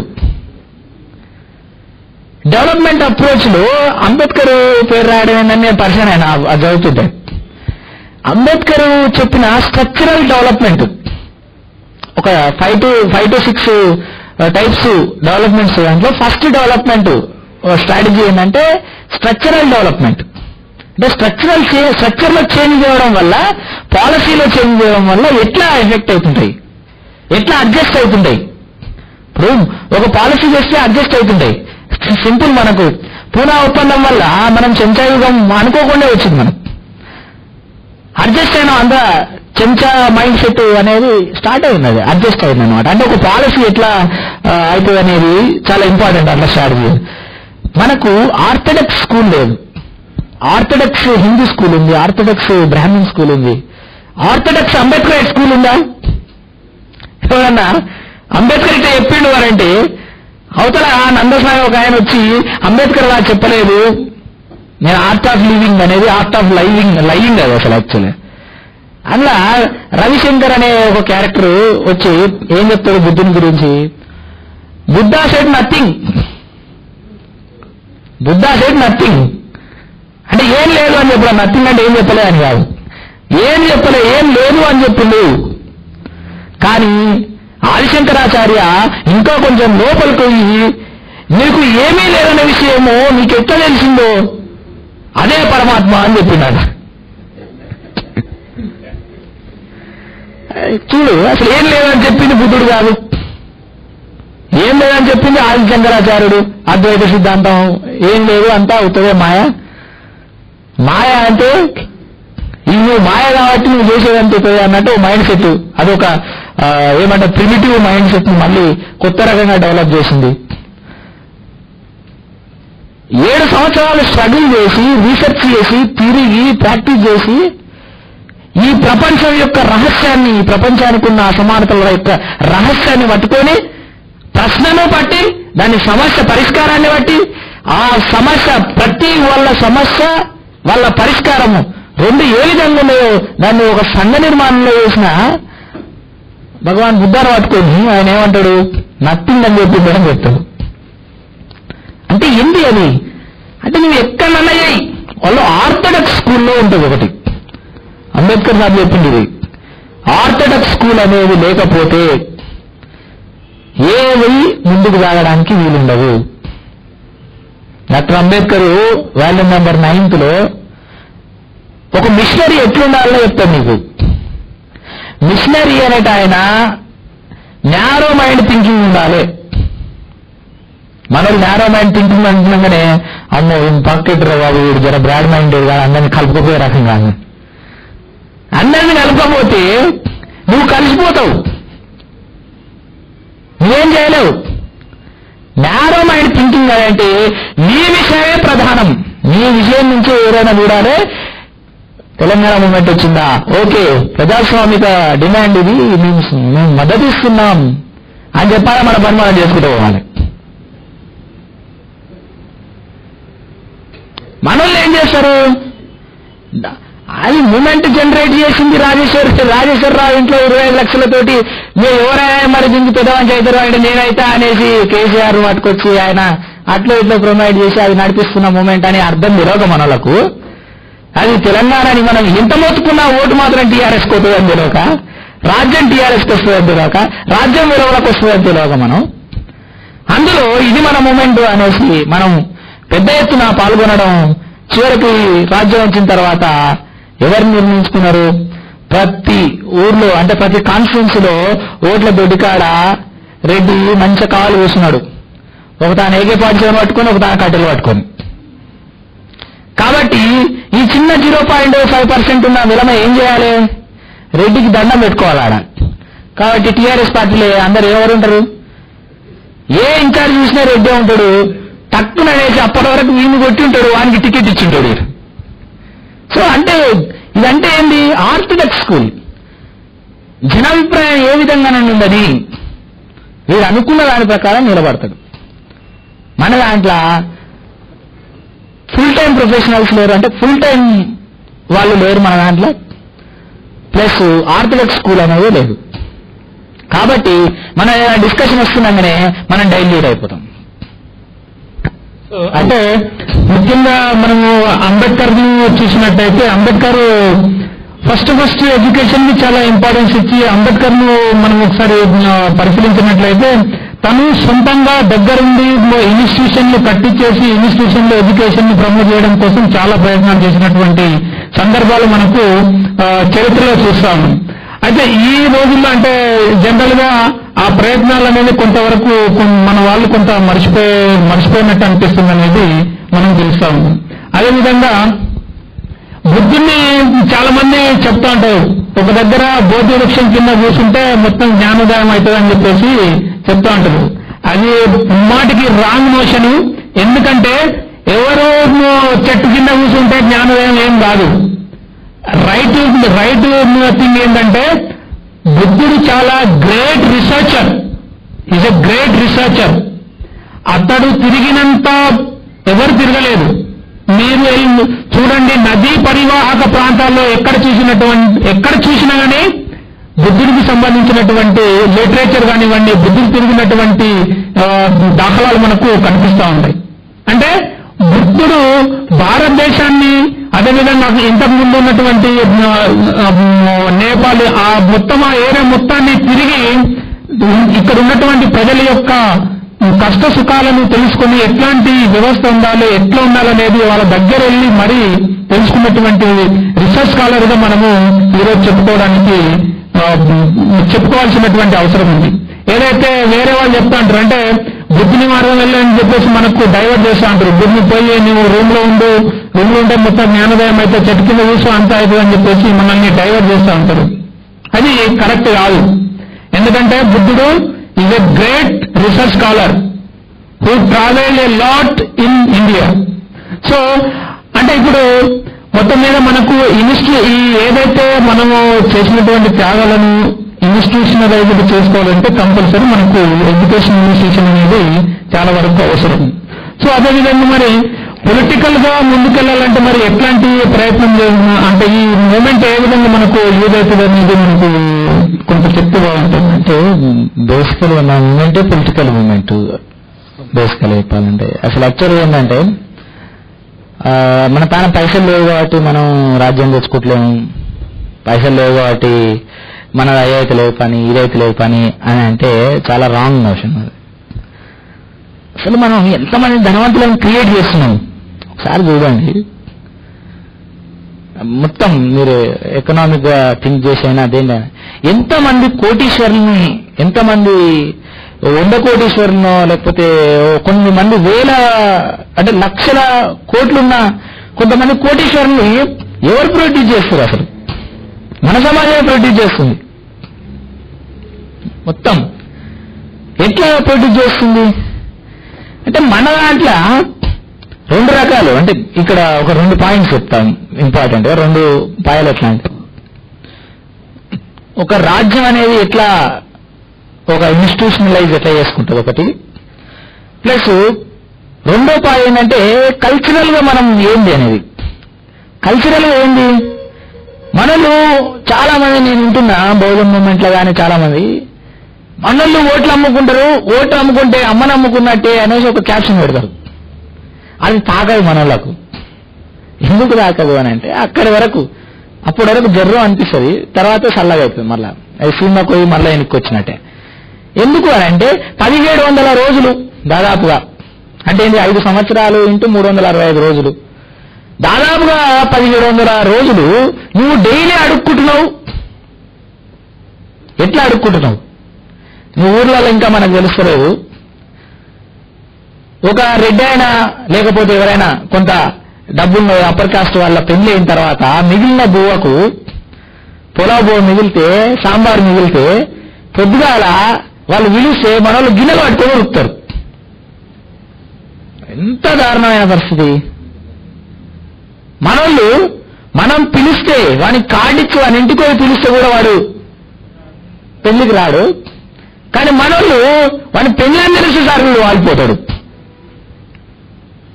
ఇంకా ఇదాన్ని కొనసాగింపుగా మీకు ఎప్పుడన్నా నేను ఇదే ప్రశ్న వేస్తుంటా ప్రొఫెసర్.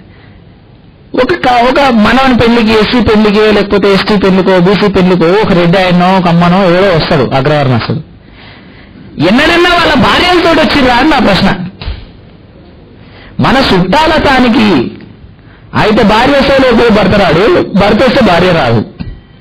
ఎవరైతే పొలిటికల్ ఆ ముఖం ఉంటుందో ఆ ముఖమే వస్తుంది. ఎందుకు?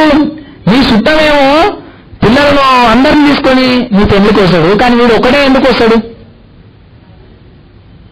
ఎందుకు వస్తాడు అని అంటే అక్కడ నీ చుట్టుపక్కల 200 మంది వస్తారు. అయ్యో చూడు మన పెళ్లికి కూడా అయ్యా వచ్చిండు అంటే ఇక్కడ 2 రకాల ఫ్యూడల్ మైండ్. ఫ్యూడల్ అంటే ఫ్యూడల్, మనవాదం అంటే మనవాదం. వాళ్ళకి ఎట్లయినా అనుభవించుకోవచ్చు. ఫ్యూడల్ మైండ్ ఫ్యూడల్స్కే ఉండదు. ఫ్యూడల్ మైండ్ అంటే ఈ బానిసత్వ మైండ్ బానిసకు ఉంటుంది, యజమానికి ఉంటుంది. కాబట్టి ఇక్కడ మనధర్మ శాస్త్రం ప్రకారం వీళ్ళు చేసిన అవి ఏవైతే మన విలువలు ఏవైతే ఉన్నాయో మనం అనుకునేది, మన విలువలు అప్పర్ కాస్ట్ కి ఎంతైతే ఉన్నాయో లోయర్ కాస్ట్ కి అంతకంటే ఎక్కువ ఉన్నాయి. ఎందుకు? వాళ్ళ లీడర్ అని యాక్సెప్ట్ చేయడం అనేది ఒక పెద్ద నీచమైన పని. అంటే మన దృష్టిలో వాళ్ళ లీడర్ అనేది తొందరగా యాక్సెప్ట్ చేస్తాం. ఎందుకు అంటే నువ్వు ఆల్రెడీ ఆ మైండ్ సెట్ లో ఉన్నావు కాబట్టి నిన్ను లీడర్ గా యాక్సెప్ట్ చేయండి. అందుకే అట్లా నువ్వు అక్కడ ఆ నుంచి మొదలు పెడితే ఇప్పటికీ బొందలు మనోళ్ళు వెళ్తారు. అది హక్కు. ఎవరు వచ్చినా బొంద పోగాలి, పైసలు తెచ్చుకోవాలి. ఏదైనా పండుగ అయితే మనం క్లీన్ చేయాలి, వాడు డాన్స్ చేయాలి. ఏదైనా పండుగ అయితే మనం తప్పట కొట్టాలి, వాడు ఎంజాయ్ చేయాలి. వాడు వస్తే మనమే కావాలి ఉండాలి కాబట్టి కాడ. అంటే ఇవన్నీ ఏంటివి? మనం హక్కులుగా ఫీల్ అవుతున్నాం. ఏవైతే మన ధర్మశాస్త్రం ప్రకారం విధించిన శిక్షలు ఏవైతే ఉంటాయో దాంట్లో కొంచెం మాడిఫై చేసి కొంచెం లిటరేచర్ సృష్టించి ఇది నీ హక్కురా అని చెప్పడం వల్ల మనం అది ఇంకా హక్కులుగా భావిస్తున్నారు. మనం ఇంకా ప్రిమిటివ్ కల్చర్ లో బతుకుతున్నాము. కాబట్టి అంటే యాక్చువల్లీ ఏంటంటే మనము ఒకసారి మనము రియాలిటీని చూసుకున్నట్లయితే అంటే వాళ్ళకు ఆ పని తప్ప వేరే పని లేని పరిస్థితులు వాళ్ళు చేస్తున్నారనేది మనం చూస్తున్నాం. కానీ జనరల్ గా ఏంటంటే అంటే మీరు చెప్తున్నది ఏంటంటే ఆ ఏదైతే కల్చర్ ఉన్నదో ఆ డామినెన్స్ కల్చర్ ఏదైతే ఉన్నదో ఆ డామినెంట్ కల్చర్ ని మనము అనగదొక్కడం కోసము మనము కొన్ని రోజులు ఉపాసం ఉందైనా లేకపోతే వాళ్ళు చెప్పిన పని కాకుండా వేరే పని కోసం ట్రై చేయడం అనేది చేస్తే బాగుంటుందని మీ ఉద్దేశం అనుకుంటాం. అదేవిధంగా ఒకటి ఇక్కడ అదే అసలు పని లేకపోయి పని చేయడం కాదు. నేను చెప్పిన ఎగ్జాంపుల్ చాలా గమనించండి. నువ్వు ఒక్కరోజు వాళ్ళ ఇంట్లో పండుగ అయితే మనం వాళ్ళ ఇంట్లో పులావ్ పువ్వ ఆ చారు అదే ఆ సాంబారు తెచ్చుకోవడము తోటి మన ఆకలి తీరదు. ఆ ఒక్కరోజు ఏదో అట్లా అది ఇంకా మన హక్కుగా ఫీల్ అవుతారు. ఇంకా వాకిలు ఊకడం. నేను ఇంకో ఎగ్జాంపుల్ చెప్తాను. మనోళ్ళు వాకిళ్ళు ఊపుతుంటారు. ఇద్దరు అన్నదమ్ములు ఉన్నారు అనుకున్నాం. ఈ అన్నదమ్ములల్లా అన్న భార్య లేకపోతే తమ్ముని భార్య వాళ్ళ పుట్టింటికి వెళ్ళింది. ఒకరిల్లు ఖాళీ ఉంది అంటే ఒకరిల్లు వాకిలు పడవాడది ఊకాలే ఇవ్వలింటుళ్ళు. పెద్ద ఆయన భార్య పోయింది అనుకున్నాం. చిన్నాయన భార్యను చిన్నాయన అయ్యే మా అన్నల్లో వాకిలు రాదే జరా మా వదిన బాగా ఇంటికి పోయిందంట బాగా లేకున్నదో ఏదో అని అంటే ఆమె ఏమంటది తెలుసా? నేను నీకు వచ్చిందా మను మీ అన్నకు వచ్చిందా? అదే మరి ఆ రెడ్డి అని వాకిలు కొనికి ఎట్లా ఉరుకుతారు? అదే చీపురు పట్టుకొని. పాయింట్ ఏంటి అని అంటే అక్కడ యాక్సెప్టెన్స్ అనమాట. నువ్వు నీ దగ్గర చూపించే అత్యున్నత ఆత్మగౌరవము ఈ మనధర్మశాస్త్రం విధించిన శిక్ష ఏదైతే ఉందో నీ హక్కుగా ఫీల్ అవుతున్నావు కదా అది నీ పనిగా నీ హక్కుగా ఫీల్ అయి ఉరుకుతుంటావు. అప్పుడు నువ్వు మనోళ్ళకి చెప్పాలి ఈ స్కేల్ను ఏంటి నువ్వు మరి రెడ్డోళ్ళ ఇంటికి మనం వచ్చినావా లేకపోతే నా ఇంటికి మనం వచ్చినావా? ఒకటే పాయింట్ చెప్తే మనోళ్ళు ఆగిపోతారు. కానీ ఇలాంటి పాయింట్ను మనం దూర్చలేకపోతున్నాం. ఇంకా దారుణం ఏంది? 3500 సంవత్సరాల కింద మనకు మరుగుదొడ్లు ఉండేటి, మనకు బాత్రూమ్లు ఉండేటి, వేడి నీళ్ళు చల్ల నీళ్ళు వస్తున్నాయని చెప్పుకుంటాం మనం. కానీ 3500 సంవత్సరాల తర్వాత ఈరోజు ప్రజెంట్ సిచ్యువేషన్ ఉంది. మనల్ని బాత్రూమ్లు కట్టుకుంటలేరు, లెట్రిన్ యూజ్ చేస్తలేరు. మన దాంట్లో ఇంకా ఎస్సీలో ఇంకా దారుణమైన పరిస్థితి ఏంటంటే 2% మంది బాత్రూమ్ లెట్రిన్స్ నిర్మించుకుంటే 1% మంది ఆపరేషన్ చేస్తున్నారు. దాన్ని 1 కంటే తక్కువనే. అంటే నిజం అంటే డైలీ నువ్వు ఒక రెడ్డానే చెంబు పట్టుకొని బయటకు పోతుందా? ఇది నిర్మించడానికి 15,000 అవుతుంది నీకు. 10 నుంచి 15,000 నిర్మించడానికి కూడా వాళ్ళే. అదే 10 నుంచి 15,000 నిర్మించుకోవచ్చు నువ్వు. 10 నుంచి 10,000 మశమ పండుగ చేస్తావు, పోషమ పండుగ చేస్తావు, పిల్లల సంవత్సర పండుగ చేస్తావు. కానీ పిల్ల మానాన్ని మాత్రం కాపాడే పని చేయవు. ఎందుకనంటే ఏముందిరా ఎప్పుడు ఏదో ఒక అంటే ఆల్టర్నేటివ్ నీకు ఆడేవాడన్నా బాత్రూమ్ కట్టుకోవాలంటే ఈడు వర్రా బాత్రూమ్ కడతాడు. ఎంత స్థలం ఉందిరా మనకు ఊరెంక? పొలం లేదా, చెట్లు లేవా అనేసి ఎవరు చెప్తుంటారు? అక్కడున్న అప్పర్ కాస్ట్ నీకు సూచనలు ఇస్తుంటది. అంటే నువ్వు అక్కడ ఆ పాయింట్ ఈ పాయింట్లలో మనకు దానికి మనం వేరే నువ్వు జీతవాన్ని ఉండు కానీ కనీసం ఈ బాత్రూమ్ కట్టుకోవాలి కదా. ఈ పాయింట్లు ఎప్పుడో మహాత్మా పూలే కన్ను జనరల్ గా ఈ సర్వేలు చెప్తున్నాయి బాత్రూమ్ల కంటే సెల్ ఫోన్లు ఎక్కువ అని చెప్పేసి రీసెంట్ గా సర్వేలు కూడా చెప్తున్నాయి. అయితే జనరల్ గా మనకు ఏంటంటే ఆ కల్చర్ ని మన మీద అప్పటి నుంచి మన మీద రుద్దుతా ఉన్నారు, ఇంపోజ్ చేస్తా ఉన్నారు. సో ఆ కల్చర్ నుంచి మనము బయటపడాల్సినటువంటి అవసరము ఎంతైందనేది మీరు చెప్తున్నటువంటి విషయం. బయటపడాల్సిన అవసరం ఉంది. అంటే ఈ పాయింట్ ఏంటంటే యూనివర్సిటీస్ అనుకున్నాం, ఇవన్నీ మఠాలు. సెంట్రల్ యూనివర్సిటీ అనేది ఒక పెద్ద మఠం, క్యాపిటల్ అన్నమాట దానికి మొత్తం. ఈ మఠాలల్లో డిపార్ట్మెంట్లు ఒక్కొక్కరు ఒక మఠం అన్నట్టు డిపార్ట్మెంట్ల హెడ్లు వీళ్ళు పంచుకున్నారు. యాక్చువల్గా మఠాలు పంచుకొని వాళ్ళు పాపం ఈ రిజర్వేషన్ వచ్చే వరకు కాడబడ్డారు. అరే ఏంది కథ, వీళ్ళు రావాలి కానీ కౌలుదారుగానే ఉండాలి, పట్టా చేసుకోవద్దు. బాగా పాయింట్. రావాలి, డిపార్ట్మెంట్లోకి వస్తారు, ఇంకా రాజ్యాంగం ఇచ్చిన హక్కు వీళ్ళు వస్తారు. కానీ వీళ్ళు ఏముండాలి, కౌలుదారులనే ఉండాలి, పట్ట చేసుకోవద్దు. పట్ట చేసుకుంటే ఏమవుతుంది, పరిశ్రమలో పడతారు. కాంట్రాక్ట్ బేసిస్ అన్నట్టు, కాంట్రాక్ట్ బేస్ అంటే కౌలు అంటే అదేనే అనేది. సో కాంట్రాక్ట్ బేసిస్ అయినా సరే, నువ్వు ఎంటర్ అయినా సరే, నువ్వు ఒకనో ఇద్దరు ఉండాలి. నువ్వు ఏ స్ట్రీమ్లో నువ్వు రిప్రజెంట్ చేస్తే నీకు పిహెచ్డి యాక్సెప్టెన్స్ అవుతుంది? నీ గైడ్ ఏం చెప్పిండో ఆ పర్స్పెక్టివ్ లో నువ్వు పిహెచ్డి సబ్మిట్ చేసినా నీది యాక్సెప్ట్ అవుతుంది. లేకపోతే ఏమవుతుంది, తిరుగుతున్నారు, వీళ్ళకు అసలు రాయనికైనా వస్తలేదు, ఏ ఎవిడెన్స్ పట్టుకొని రాస్తున్నారు. కానీ ఏ ఎవిడెన్స్ లేకుండానే నరేంద్ర మోడీ మనం అవి చేసినాం ఇవి చేసినాం, మనలో హెలికాప్టర్లు తయారు చేసిర్రు, మనం ఎగురులాడినాం దుంకులాడినాం, మొత్తం ఆకాశం అంతా మనదే అని అంటే ఏ ఎవిడెన్స్ లేకుండానే ఆయన యాక్సెప్టెన్స్ అవుతుంది. కానీ మనది కాదు. జనరల్ గా అయితే ఇప్పుడు సెంట్రల్ గవర్నమెంట్ చూసుకుంటే, మోడీ పరిపాలన చూసుకుంటే మనకు ఈ ఎవ్రీథింగ్ అన్నిటినీ ప్రైవేటైజ్ చేస్తున్నారు కదా. ఇప్పుడు రిజర్వేషన్ యాడుంటుంది కదా, మొత్తం ప్రైవేటైజేషన్ అయిన తర్వాత ప్రైవేట్ వాళ్ళు మనల్ని ఎందుకు పెట్టుకుంటారు? గవర్నమెంట్ సిస్టమ్ ఈవెన్ రైల్వేని మొత్తం ఆర్మీని కూడా ఆయన ప్రైవేటైజ్ చేసే ప్రపోజల్స్ మనం పెట్టింది ఆల్రెడీ. ఈ తరుణంలో ఇప్పుడు ఉన్నటువంటి అది చాలా పెద్ద సవాలు. ఎందుకంటే ఇక్కడ ఉన్నటువంటి ఓన్లీ ఒక సెక్టార్ ఏదైతే ఉన్నదో పబ్లిక్ సెక్టార్ ఒకటి మాత్రమే వీళ్ళకు ఒక అండగా నిలుస్తున్నది. తక్కువ కులస్తులకు, ఇక్కడ ఎస్సీ ఎస్టీ ఓబీసీ వాళ్ళకు ఆ సెక్టార్ మొత్తానికి ప్రైవేటైజ్ అయితే మరి వాళ్ళ పరిస్థితి ఏంటి, ఎట్లా? నేను అనేది అదే. ఇప్పుడు మనం ఏం చేసినాం, వాళ్ళ మఠాలకి ఎంటర్ అయినాం. సెంట్రల్ యూనివర్సిటీ పెద్ద మఠం, తర్వాత చిన్న చిన్న మఠాలు, వాళ్ళ మఠాలకు మనం ఎంటర్ అయినాం. వీళ్ళని ఎట్లా తప్పియాలనేసి పాపం వాళ్ళు 50 నుంచి ట్రై చేస్తారు. అంబేద్కర్ అంటే ఆయన వచ్చి ఇంత పెద్ద పని చేశాడని నాకు తెలియదు. ఒక కథ ఉంటుంది, ఏది రామాయణంలో కథతోటి మనం అంబేద్కర్ ఎంత డేంజర్ చేసిండు వాళ్ళకి అర్థం చేసుకోవచ్చు. ఏం కదా, ఈ బాపనాయన పెండ్లం గర్భవతి అవుతుంది. గర్భవతి అయితే ఆ గర్భంలో శిశువు చనిపోతాడు. చనిపోతే రావణ్ దానికి వచ్చి కంప్లైంట్ ఎన్నికోసాడు. ఏం కంప్లైంట్? రామా నువ్వే చంపేసినావు నా కొడుకును అని అంటాడు. ఎదురైనా అంటే క్షత్రియ టైప్ కదా, కాడు పడుతుంది, నువ్వేం చంపడం ఏంటి అంటే నీ దివ్య దృష్టితో చూడు అని అంటాడు. దివ్య దృష్టి అంటే ఏంటి? ధర్మం, వర్ణధర్మంతో చూడు అని అంటే, చూస్తే ఒక శూద్రుడు విద్య నేర్చుకుంటుంటాడు, శంభూకుడు విద్యను నేర్చుకోవడానికి ప్రయత్నం చేస్తుంటారు.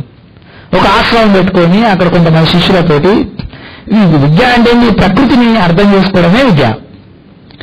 సో ఈ ప్రకృతిని అర్థం చేసుకుంటున్నాడు, ఈ ప్రకృతిని కంట్రోల్ చేసినట్టే రేపు జనాలను అర్థం చేసుకుంటాడు, జనాన్ని కూడా కంట్రోల్ చేస్తాడు.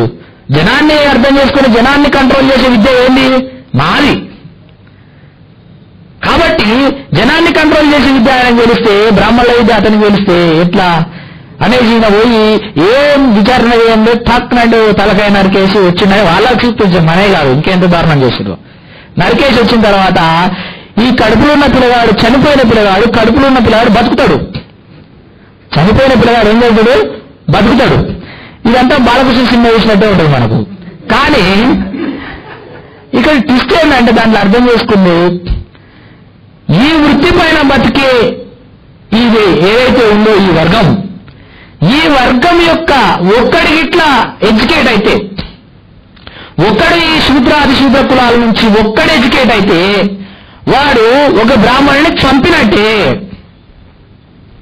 ఒకడు రాజ్యం చేయిస్తే ఒక క్షత్రియుణ్ణి చంపినట్టే, ఒకడు వ్యాపారం చేస్తే ఒక వైశ్యుణ్ణి చంపినట్టే. లిటరల్ గా తీసుకుంటారు వాళ్ళు. తన కొడుకు చచ్చిపోతుంటే ఊరుకుంటాడా? అవతలని చంపుతాడు. అందుకే మన పైన హత్యలు. కాబట్టి ఎంతమందిని చంపేసి ఉంటాడు అంబేద్కర్. ఎంత కోపం ఉండుంటుంది వాళ్లకు. ఎంతమంది వ్యాపారస్తులను తయారు చేసిండు, ఎంతమంది రాజులను తయారు చేసిండు. ఈరోజు మాయావతి మేడం మనకు ఒక మహారాణి లాగా ఉండడానికి అంబేద్కర్ నుంచే కదా. సో అక్కడ ఒక రాణి, అక్కడ ఉన్న ఠాకూర్లకు రాజ్యం లేకుండే అంతకుముందు ఆ 5-6 సంవత్సరాలు. ఠాకూర్లవి లేదు, అక్కడున్న బ్రాహ్మణులు లేదు, అక్కడ రెండే రౌడీ షీటర్లు ఉండేది. ఒక రౌడీ షీటర్ ఏమో బ్రాహ్మణు, ఒక రౌడీ షీటర్ ఏమో ఠాకూరు. మూడో రౌడీ షీటర్ వెళ్ళిండు చెమారు అనుకుంటా. ఏంది మీరు అంతా రౌడీ షీటర్లను తయారు చేస్తున్నారు అంటే రౌడీ షీటర్లతో రాజ్యం వస్తుంది అంటే మరి రౌడీ షీటర్లుగా తయారవుతారు. అంటే ఎక్కడైతే ఫీల్డ్లో వాళ్ళైతే డామినెంట్ ఉండి ఈ సమాజాన్ని కంట్రోల్ చేస్తారో ఆ కంట్రోల్లోకి మనం వెళ్ళిపోయినాం. ఇది ఎంత దీన్ని అనుభవంలో అన్నా కానీ చిన్న చిన్నగా అవేర్నెస్ వస్తుంటది. ఈరోజు అంబేద్కర్ గారి యొక్క ఎంత గొప్ప విషయం చూడండి. కాంగ్రెస్ ను 1885లో స్టార్ట్ అయిన కాంగ్రెస్ ను చంపడానికి మూల కారణం డాక్టర్ అంబేద్కర్. ఒకటే volume what Gandhi Congress and Gandhi చేసిన అంటజబుల్స్ చేసిన what Congress and Gandhi have done to the untouchables volume number 9 మొత్తం కడిగి పడేసిండు. ఎంత దొంగలో గుజరాత్కు గాంధీ చేసిన పనేంది? 1,26,00,000 రూపాయలు తిలక్ ఫండ్ మీద వసూలు చేసేసి అసలు జనాభా వేరే రాష్ట్రాలకేమో మొత్తం మంచి, జనాభా తక్కువ ఉన్న ఆ రాష్ట్రానికేమో దాదాపు 1/4 అంటే 25% మనీని మొత్తం గుజరాత్కే పెట్టిండు తీసుకుపోయి. కాబట్టి అక్కడి నుంచే ఎక్కువ వన్యాలు వెళ్తుంటారు, అక్కడి నుంచే ప్రమోట్ చేస్తుంటారు లీడర్లను. అంటే అక్కడ అద్దాల మీద చూపించి ఇక్కడంతా బదలాం చేసి పడేసింది. అవంతా అంబేద్కర్ మొత్తం రాసి పెట్టిండు. ఆ బుక్ను ప్రతి ఇల్లుకు ప్రచారం చేసిండు మానవర్ కాన్స్టిట్యూన్సీ. నార్త్ ఇండియా మొత్తము కాంగ్రెస్ అంటే ఇది మా శత్రువు, మమ్మల్ని కూల్చనీకి వచ్చిన శత్రువు అని అర్థం చేయించడానికి కారణం బ్రాహ్మణ స్క్రిప్చర్సా? బీజేపీ అధికారంలో రావడానికి కారణం ఏంటి అని అంటే కాంగ్రెస్ లో ఉన్న ఈ ఆర్థడాక్స్ స్కూల్ అంటున్నా కదా, ఆర్థడాక్స్ స్కూల్ ఏదైతే ఉంటుందో ఆర్థడాక్స్ స్కూల్ కు సంబంధించిన మేధావులు కానీ ఆ దాన్ని ఆచరించే వాళ్ళ జనసమూహం అంతా మరో రూపానికి మళ్ళింది. ఆ మరో రూపమే మోడీ రూపంలో ఉన్న బీజేపీ. ఇప్పుడు మనం ఏం చేయాలంటే రూపాన్ని పట్టబడులు చేయాలి. రూపం మార్చుకున్నది అంటే కొంతవరకు దడ పుట్టింది. రూపం మార్చుకున్నది నిన్ను వెంటాడతా, నువ్వు ఏ రూపంలోకి పోయినా కానీ ఆ రూపాన్ని కొలాప్స్ చేస్తా, అసలు నిన్నే మాయం చేస్తా అన్నట్టు మన వర్క్ ఉండాలి. అట్లా అంటే ఒక్కొక్క లిటరేచర్ యొక్క కెపాసిటీ, అంబేద్కర్ యొక్క కెపాసిటీ మనకు ఊరికి అర్థం కాదు, చాలా డెప్త్ తోటి ఉంటుంది. చాలా విషయాలు మనకి ఈరోజు చాలా విషయాలు మనం డిస్కస్ చేశాము. మహారు రెజిమెంట్ చేసినటువంటి త్యాగాలు ఏవైతే ఉన్నాయో, మాన్ ఫోర్జెస్ ఇప్పటి భీమా కోరగం చేసినటువంటి విజయాలు మరి ముందు తరాలకు అందించాల్సినటువంటి అవసరం ఎంతైనా ఉంది. అదేవిధంగా ఈ హిస్టరీ ఏదైతే ఉన్నదో హిస్టరీని ఇన్స్టిట్యూషనలైజ్డ్ సంస్థీకరణ చేయడం ద్వారానే ముందు తరాలకు ఇక్కడ ఉన్నటువంటి అసమానత ఏదైతే డిస్క్రిమినేషన్ ఏదైతే జరిగిందో, దీన్ని చేసినటువంటి పోరాటాలు ఏదైతే ఉన్నాయో నెక్స్ట్ తరాలకు తెలిసాయనే విషయాన్ని మనము తెలుసుకోవచ్చు.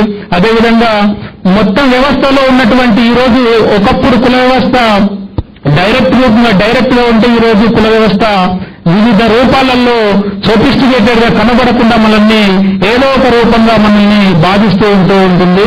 అందుకోసము ప్రతి ఒక్కరూ ఈ ఏదైతే అంబేద్కర్ చెప్పినటువంటి ఐడియాలజీ ఏదైతే ఉందో ఆ అంబేద్కర్ మార్గాల్లో వెళ్ళినప్పుడు మాత్రమే అంబేద్కర్ ని ఒక గైడ్ గా ఒక